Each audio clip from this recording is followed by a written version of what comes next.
pendant que je vous raconte ma life, il y en a un qui... Ce raisin, il devrait être acide. Il est bon, hein?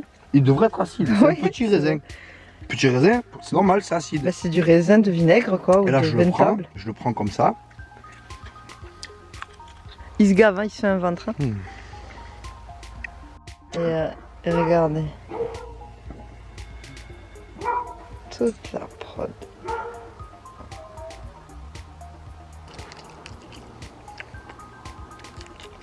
Bon, il se fait 104 heures, on va le laisser terminer.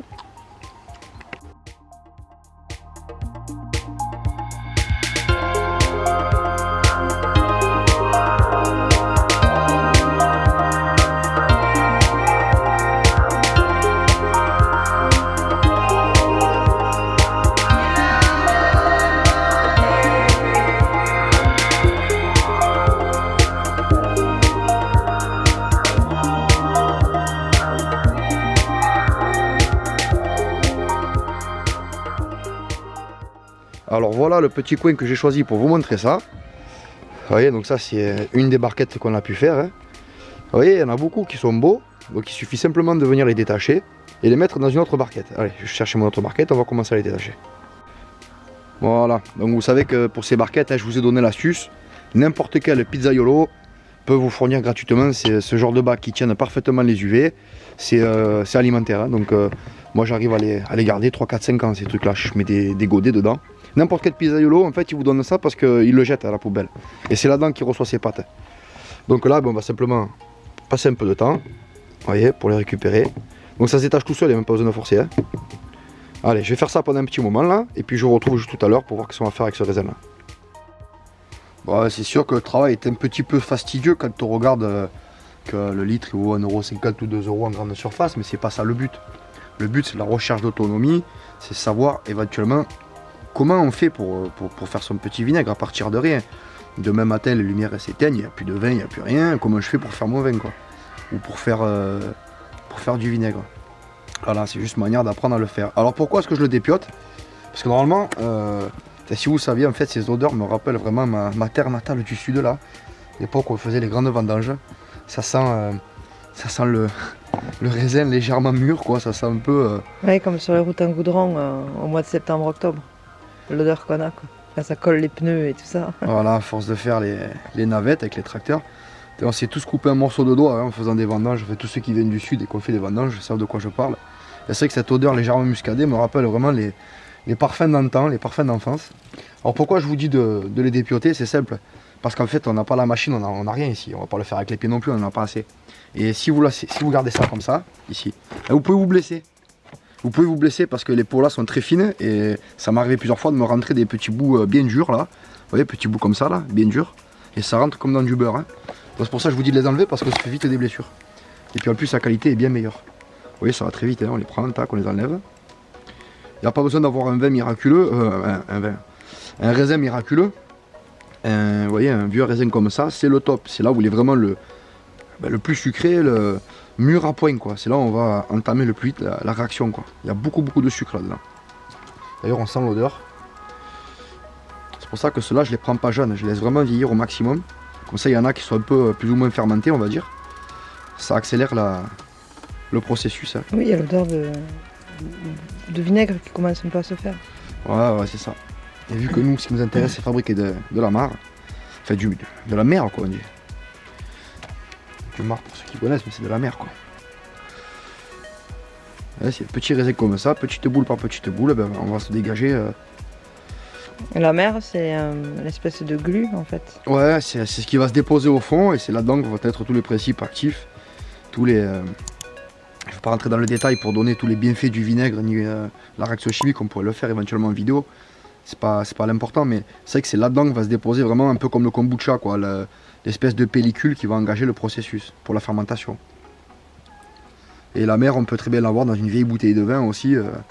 Voilà, c'est pareil. Ou on peut partir aussi de raisin comme ça. Alors, pour ceux qui ont déjà leur propre vinaigre, c'est vrai qu'il est plutôt déconseillé de rajouter des jus de fruits, parce qu'il n'y a rien dedans et que ça a tendance à bousiller la mer, quoi. Trop de sucre d'un coup, trop d'eau, et puis... Donc là, ça varie en fonction du climat, hein, la réaction. C'est plutôt long, hein. Il va falloir attendre 2 mois, 2-3 mois. Donc là, on est en novembre, c'est une vidéo qu'on fait en novembre. Vous voyez, on commence à en avoir un peu là. Alors il y a très peu de pépins. Très peu de pépins, c'est ça qui est vachement sympa avec celui-ci là. C'est vraiment une vieille variété d'ici, hein, Il colore bien par contre, hein. Ouais. Il colore un peu moins qu'un raisin qui a poussé vraiment en sécheresse canicule. Je me rappelle quand on était gamin, quand on allait dans la vigne, ah ouais, on avait la bouche bleue quoi. Ils savaient qu'on avait pris j'ai du raisin de vin quoi. Qu'est-ce que t'as fait? Tu vas être malade? Tant pis. Et bon, c'est vrai que tous dans le sud on a mangé du raisin vert, hein, tous. Hein. Bah, c'est vrai que quand on rentrait du collège ou même du primaire ou quoi, on avait des champs de vignes. Hein. Les petits, on comprend pas trop ce que c'est que le sulfate, les choses comme ça, on voit juste des fruits. On en a tous mangé au moins une fois, hein, tous. Ah oui. Voilà, donc c'est un petit peu long, enfin c'est long, hein, tout est relatif, hein. Vous voyez? Ça va quand même assez vite. Alors j'ai tenté de faire le vinaigre avec du raisin plus jeune, que j'ai prélevé l'année dernière lorsque j'ai fait mes vendanges de raisin de table sur les vignes grimpantes. Ben, le résultat il était pas terrible, hein, franchement. Oui, Blaze. Elle y va, c'est parce qu'elle veut monter. Alors on gère en parallèle, on gère une association pour les chats qui permet de sauver, on fait refuge aussi, et on place tous les chats qui sont dehors, sauvages, que les gens ne stérilisent pas leurs chats et que du coup ils tombent malades très vite en extérieur parce qu'ils font des petits et la durée, l'espérance de vie d'un chat livré à lui-même dehors, c'est 3, 4, 5 ans, ça va vite quoi. Et après Donc, c'est vrai coup, que ça a tendance aussi à engager des vices sur la faune et la flore, les chats.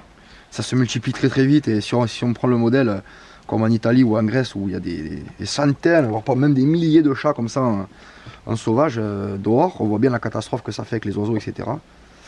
Donc voilà, nous c'est pour ça qu'il y a beaucoup de chats ici, hein. Non pas qu'on en soit fou ou quoi que ce soit, c'est qu'on fait refuge. Donc on les prend, on les nourrit, on les resociabilise, on les stérilise et on les place. Voilà, on les place contre un don libre à l'association qui nous permet de recueillir d'autres animaux.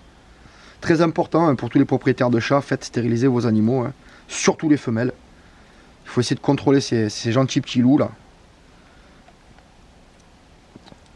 Voilà, tac. Puis c'est vrai qu'il y a quand même beaucoup d'indélicats qui nous posent des chats comme ça en passant devant. Parce qu'on est totalement isolé ou parce qu'ils savent qu'on récupère les chats pour les placer. Après, les chats en campagne sont pas considérés comme des nuisibles comme en centre-ville. C'est vrai qu'il y a beaucoup de nos collègues qui sont dans les villes, qui ont des petits potagers de 100 mètres ou 200 mètres carrés et qui eux souffrent de l'invasion des chats vis-à-vis des voisinages. Quoi. Ah, ça gratte de partout. Ouais. Mais tiens, je pense justement à notre, à notre ami Roberto qui m'avait fait part une fois de cette désagréable mésaventure qui était envahi par les chats de ses voisins. Ben c'est vrai que c'est une déconvenue quoi, quand on veut faire des semis ou des choses comme ça. Ah oui, ça fait des trous. Hein. La soirée passe, la nuit passe, le lendemain on n'a plus rien quoi. Ça va vite hein. Ben, il fait 2, 3, 4 caca et puis il a fait des trous de partout. Hein. Et il suffit aussi que tu aies une vingtaine de voisins et que les 20 ont un chat. T'imagines un peu 35 chats dans le jardin. Qu'il y en ait une qui soit pas stérilisée et un qui soit pas stérilisé. Ben, c'est fini. Hein. Ça va vite. Hein. Enfin voilà quoi, pour parler des chats. Ça y est, on a les guêpes qui sentent l'odeur du sucre là. qui sont de sortie. Pourtant il fait très frais. Ah il fait très froid oui. Là on doit être aux alentours des... Oh il fait moins de 10 là, il doit faire 8. Il doit faire 8 de ce que j'ai vu tout à l'heure. C'est qu'on n'est pas très haut en altitude, mais quand même on se rend compte que ça tabasse. Hein. Vous voyez, chez nous c'est un peu comme chez Maza ou comme à la mairie. Il y en a 3 qui regardent, il y en a 4 qui regardent, puisque moi je dis et un qui bosse. Ah c'est comme les fonctionnaires. Ah oui. Petite blague à part, hein, bien sûr, on n'a absolument rien contre les fonctionnaires ou les salariés d'une quelconque société, il n'y a pas de souci. Et c'est vrai qu'aux travaux d'ADDT, quand on passe en voiture, il y en a toujours un qui tient l'appel, un qui est dans le trou et 3 qui tiennent les barrières. Hein. Ouais, il y en a 2 qui tiennent l'appel, hein, 3 qui conseillent où prendre et 5 qui font la circulation, ouais, c'est assez rigolo. Voilà. Donc pareil, hein, vous pouvez suivre, vous savez que je fais des... J'essaie vraiment de faire les choses les plus complète possible pour ne pas avoir à y revenir dessus. Donc par exemple là on voit le raisin. Vous êtes parfaitement conscient qu'il y a toute une suite de vidéos raisin de A à Z, comme pour la pomme de terre, comme pour les petits fruits, les fruitiers. À chaque fois on essaie de faire des sujets qui se suivent. On saute pas du coq à l'âne, on essaie de ne pas trop faire ça pour pas trop vous perdre. Comme pareil pour les différents types de cultures, comme la pomme de terre. Il y a toutes les techniques utilisées. Ce qui est possible de faire. Tout ce qui se fait, voilà. Comparatif de production ici. Tu vas pas manger le raisin toi, hein?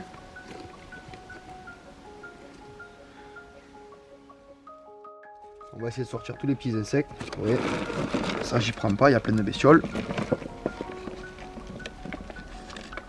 Ouais, je vais donner tout ça aux poules. On va se régaler. Et là, ben à l'ancienne, hein, il va falloir y aller, il va falloir tout écraser. Alors j'hésitais. C'est l'année dernière, j'avais essayé de faire des petits trous, mais ça se bouchait tout de suite. Donc on va plutôt tout écraser là et après filtrer. Hein. Donc je vais juste me rincer les mains et remonter les manches et puis on y va. Voilà, on y est. Les mains sont propres. Voilà, maintenant on attrape. On enlève les 2-3 petites choses qui traînent. Maintenant on l'attrape et on broie comme ça. Hein. Voilà, tout simplement. Attention, ça gicle, hein, donc prévoyez les vêtements. On va éviter de mettre tous les pépins, hein, parce que bon, les pépins, il y en aura quelques-uns, hein, mais il faut savoir qu'il y a quand même de l'arsenic dans les pépins, donc bon, il faut en mettre un peu, mais pas beaucoup, quoi. Voilà, et dire qu'à l'époque, on faisait ça à l'école, ça fait partie de l'éducation, pour nous, ça fait partie de l'éducation nationale, quoi. On le faisait à l'école. Et on se mettait à 20-25 à piétiner les... Chaque année, on avait droit à ça, au vendange, aux barriques dans les cours de récré et les gamins tous pieds nus en short en train de broyer le raisin. Et la petite bouteille à 5 francs qu'il fallait que papa et maman ils goûtent et que c'était dégueulasse. Ah ouais. Que nous on était contents de leur apporter et de dire goûte, goûte, goûte. C'est ça. Ça et les sinistrés aussi. On allait tous aider au moment des hivers, les sinistrés, ouais, les inondations, des choses comme ça. Ça, je trouve que c'est important pour des enfants. Alors on claque le dernier. Il en reste encore un peu. Alors je peux parfaitement le mettre directement comme ça. Hein. On va essayer de le filtrer un peu quand même. Hein. Parce qu'après il va se remplir tout de suite le négrier quoi. Quand il y a un peu de peau, un peu de... ça agit bien quoi. Alors le futur vinaigre quoi. Bon c'est assez plaisant à faire, hein. Les raisins ils éclatent bien quoi. Alors je sais pas, ça paraît peut-être un peu dégueulasse là. Alors je vous raconte pas pieds nus comment c'est le kiff. Quand vous rentrez dans la comporte qui est pleine de raisins tout frais là, et que vous y allez avec les pieds, c'est énorme. Bon nous on n'a pas un très très gros vinaigrier. Je vais vous le montrer dans quelques instants, c'est une amie qui nous l'a offert. Une amie de la région qui nous l'a offert, un couple d'amis. Il a dit ouais regardez vous faites pas encore votre vinaigre, tenez je vous offre un vinaigrier. Alors voici un exemple concret de vinaigrier traditionnel qu'on fait dans le coin. Donc c'est un potier qui fait ça, c'est notre ami qui nous l'a offert comme je vous l'ai dit. Vous voyez il est tout neuf. Alors petit conseil, regardez le bouchon, vous voyez le bouchon qui est comme ça. Vous le trempez avant là, vous le trempez avant de le rentrer là. Comme ça avec le sucre et tout ça va se coller. Alors je pose ça. Ah toi tu le trempes bien comme il faut, voilà tu le trempes, voilà. Voilà tu peux y aller, Et tu peux le mettre. De toute façon ça va être nettoyé après. Alors je vais pousser juste. Ouais ben ouais, moi je peux pas avec les mains, avec les mains un peu. Voilà, non moi ça va être bon là. Voilà. Un petit peu plus. Hop. Non là je pense qu'il est bon là. Qu'est-ce que t'en penses? Ouais. On est bon, on est bon. Voilà. Ça va pouvoir l'enlever après. Là, il faut surtout qu'il coule pas quoi.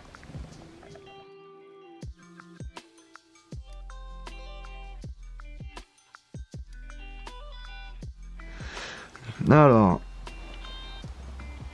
voilà, là on y est, il n'y a plus qu'à nettoyer. Là, on a enlevé le maximum qui est ici, vous voyez, c'est ici, hein, tout ça. Mais il faut qu'il y en ait un peu dedans.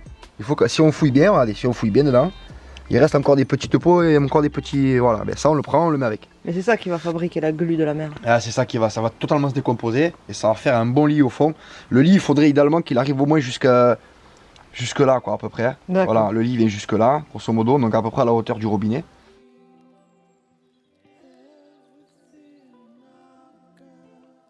Allez, il n'y a plus qu'à vider dedans. Et on est tout bon quoi. Et je pense qu'on doit renouveler l'opération encore une fois de plus.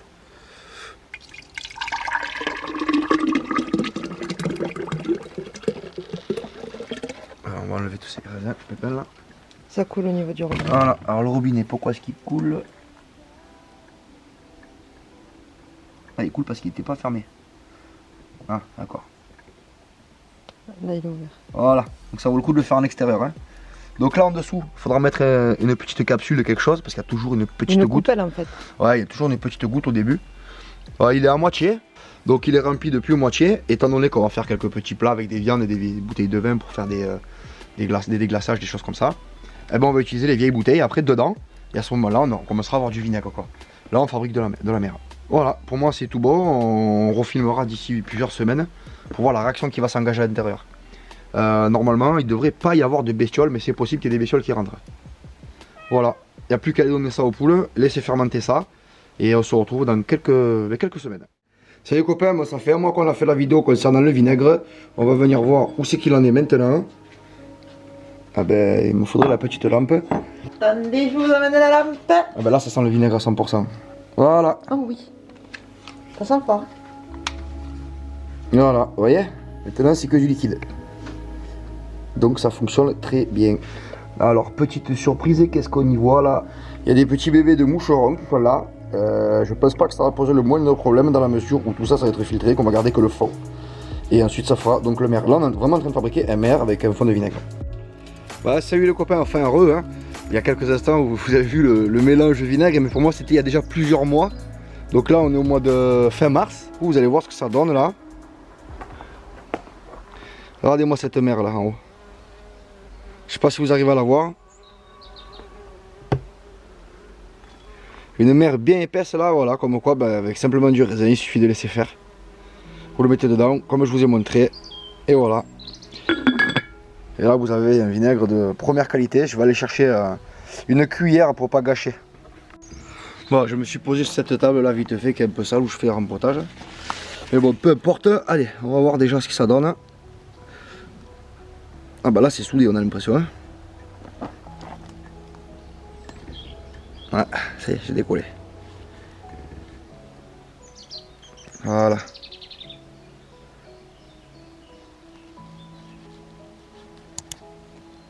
Ah, il est clair. Voilà, je sais pas si vous allez le voir au soleil. Niveau couleur,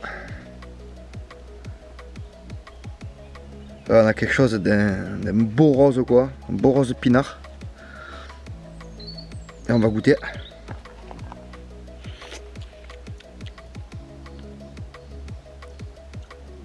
Ah ouais, ça n'a rien à voir. Ah ouais, ça n'a rien à voir. C'est vraiment du vinaigre quoi. Là, il n'y a plus du tout l'odeur de vin, le goût de vin, il n'y a plus rien du tout. C'est vraiment vinaigre à fond quoi. Même en haut, ça sent plus. Bon ben voilà, opération validée. Hein. Vous avez vu, c'est tout simple. Vous mettez du raisin, vous le pressez, vous laissez agir. Alors les copains, bon ben expérience réussie, ça fait quoi? Ça fait 6-8 mois là. Voilà. On est début mai et on va voir donc ce que ça donne. J'ai déjà retiré 250 ml que nous avons consommé. Donc le niveau a un petit peu baissé. Nous sommes toujours donc sur le même jus de raisin qu'au départ. Et là ce que vous voyez en surface, c'est bien le mer. Voilà, c'est épais. Je vais vous montrer, je vais le soulever un peu et je vais vous montrer ce qu'il y a en dessous. Bah, je veux quand même signaler que entre temps, comme je l'ai noté, hein, j'ai filtré le fond pour éviter de boucher le robinet parce que bien évidemment le robinet aurait été bouché. Ce qui m'a permis aussi d'enlever tous les pépins et les restes de peau qu'il y avait. C'est maintenant la mer là ici qui va décomposer tous les fonds de vin qu'on peut mettre ou l'autre jus de raisin quoi. C'est bourré d'enzymes et du coup ça va créer le vinaigre. Donc regardez bien. Ouais, c'est une peau, j'aimerais bien avoir la lumière. Je vais essayer de mettre une lampe. Voilà.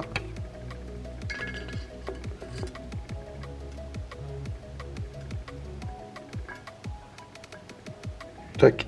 Et vous avez le liquide en dessous. Tout simplement.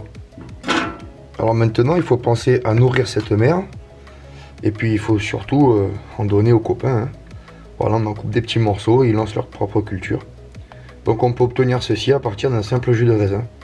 Et là vous avez vraiment un vinaigre d'excellente qualité qui ne sera plus, il n'est plus occupé par aucune larve de moucheron ni quoi que ce soit. Et à partir de maintenant je le stocke à l'ombre sur une étagère. Voilà. Comment obtenir un superbe vinaigre. Par contre c'est très long. Hein. Il va falloir entre 8 et 8 mois et 1 an quoi, pour obtenir ça. Voilà. Pour moi la vidéo est bonne et puis l'expérience est réussie. Allez, ciao ciao tout le monde.